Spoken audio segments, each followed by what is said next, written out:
These are complicated. A prosecutor might decide the parents have suffered enough. I don't want to add any more misery to this situation.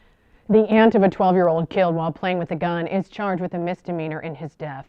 Tonight, we're asking why she's not facing more serious charges. Thank you for being with us. I'm Ann Allred. And I'm Mike Bush. The shooting happened Tuesday night in North St. Louis. 12-year-old LaFrance Johnson died when he was shot by his 10-year-old brother. The boy was a middle school student in the Rockwood School District. 5 on your side's Pepper Baker joins us with details on these charges. Pepper. Mike, and yes, a misdemeanor charge is considered on the lighter side of this offense, but there are a lot of factors that go into prosecutors' decisions. I spoke to a St. Louis University law professor about the repercussions you could face if this happens in your home.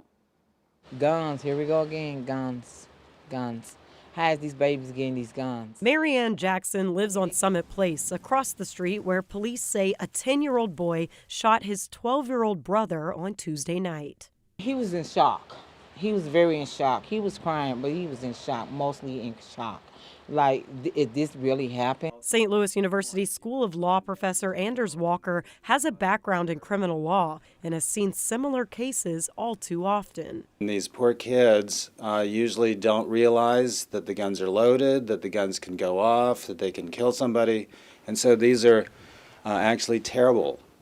And they're not really crimes because the kids don't really have any criminal intent. 36-year-old Asia Johnson took responsibility for the gun and the death of her 12-year-old nephew. So adults can face serious criminal penalties, including things like child endangerment. If a child is injured or killed, it could be a Class B or Class A felony. That could be life in prison. Prosecutors are charging Johnson with a Class A misdemeanor charge for endangering the welfare of a child in the second degree. They can charge as high or as low as they want.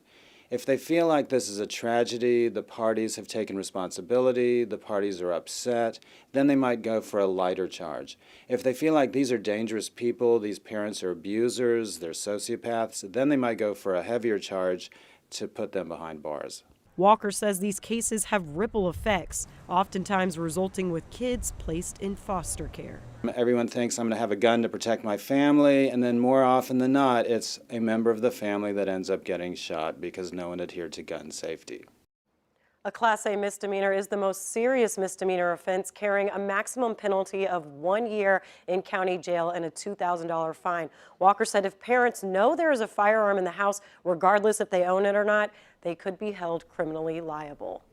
St. Louis city leaders are reminding people about the Lock It for Love program. Most city fire and police departments have gun locks for free, along with some libraries. And for more information on, just text the word LOCKS to 314-425-5355. And that also includes a link to other resources to prevent gun violence.